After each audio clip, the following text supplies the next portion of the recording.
Today, I want to talk about how not to sound like you're selling on the phone. And the reason I bring this up is, in my background, I've done a lot of sales, thousands of phone calls, all that fun stuff. And what you tend to find is things work and other things don't.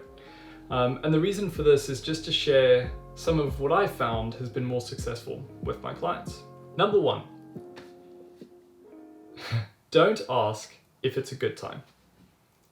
Ask, is this a bad time? Now, the reason I say that is when I've run clients and they're not expecting you to phone and you ring them or prospects and they go, you can just sense they want to say no on the phone. We all know that feeling. When we've been called out or we've been asked to do something or someone rings you and you know it's a sales call, you automatically want to say no to that person. Give them an opportunity to say no. So when you ring them, if you go, is this a bad time? They can go, no. But if they say no, that subsequently means it's a good time. And what it does, it allows them to get that no out of the way. It allows them to feel like they have some control because you've asked for permission to continue the call. And they will then feel more relaxed to actually hear what you have to say. If you're gonna ring every client and go, hi, is this a good time? They want to say no. You wanna say no. We all know that feeling. So don't ask a question you know you're gonna lose at. Ask a question that lets you win. Number two, do not have your phone on speaker. I can't repeat after me. Do not have your phone on speaker. The reason for this is two things. One, the audio quality is worse on a speaker. So it's gonna sound more like a cold call if you have that audio quality like that. Someone ringing you on a normal phone does not sound like that, so do not do it. Secondly, the other thing I have had people do is when they ring me, they'll take it off speakerphone and you can hear that transition. So I'll answer the phone and go, hi, and then you can hear that click or that change where they pick up the handset. The moment I hear that, I just want to shut the phone off because I know they're dialing thousands of people and I'm just a number to them. Otherwise, they would have the phone to their ear. When you ring in someone, pick the phone up on the first ring so that you know when they answer that phone or if they answer that phone, they're not going to have that disconnect of, oh, this doesn't sound like a real phone call.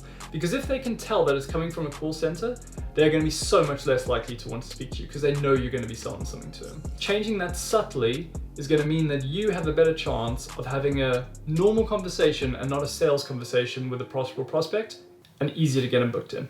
Third tip, collect ammunition while you're on the phone call. When you are on the phone to someone and you're going through and you're talking to them about the product and you're hearing what they have to say, you want to treat it like an ammunition gathering exercise. Like imagine you're playing Fortnite is the best way, or like PUBG or something like that, where you're literally running around, grabbing as much ammo and as much information and as much tools so that you can use later on in the conversation. So if your client's saying to you, this, these are our issues, this is what we're struggling with, retain that information, whether you have to write it down, whatever you're going to do, make sure you remember that, because later on in the phone call, you can say, you know what, you were saying to me earlier that you're struggling with this, and this.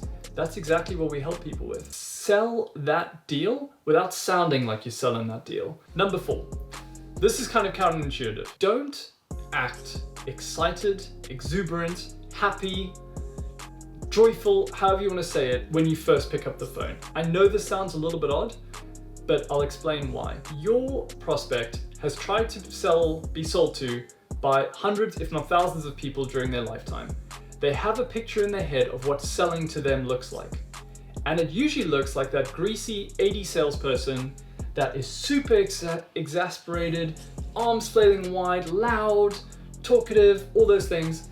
That is not gonna get you in the spot where the prospect is gonna listen to what you actually have to say. If you can come in low and you can come in sort of under the radar, then what will happen is that person is much more likely to sort of give you a chance to figure out what this call's about. The other thing is that you want to build the call as you go along. If you are like that the whole way through the call, they're gonna come away thinking you're boring. So use that to get you into the call and to create interest on their side.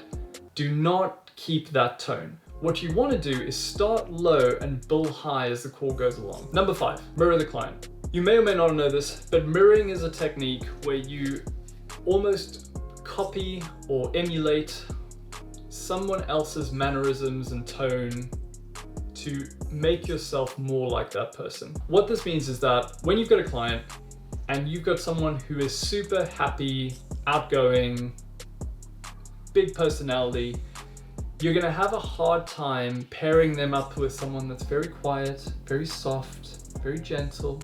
Those two people generally don't mix really well. When you're on the phone with a client and you answer it, and they are that quiet, calm, apprehensive person, you need to mirror that. You need to be talking slower, you need to be talking quieter, you need to be changing your tone so that they feel, oh, this person speaks my language. People will buy from people they like. So if you can make them feel like they're one of you, like you're one of them, like they get me, you have got a much better chance of selling, and they won't know that you're doing it. All right guys, well I hope you've enjoyed the video.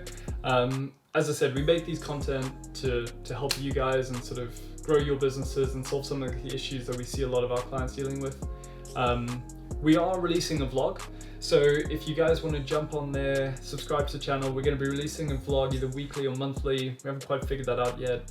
To kind of the behind the scenes, and we're sort of showing a really unfiltered look in terms of how we're growing the company and what we're doing to make it work.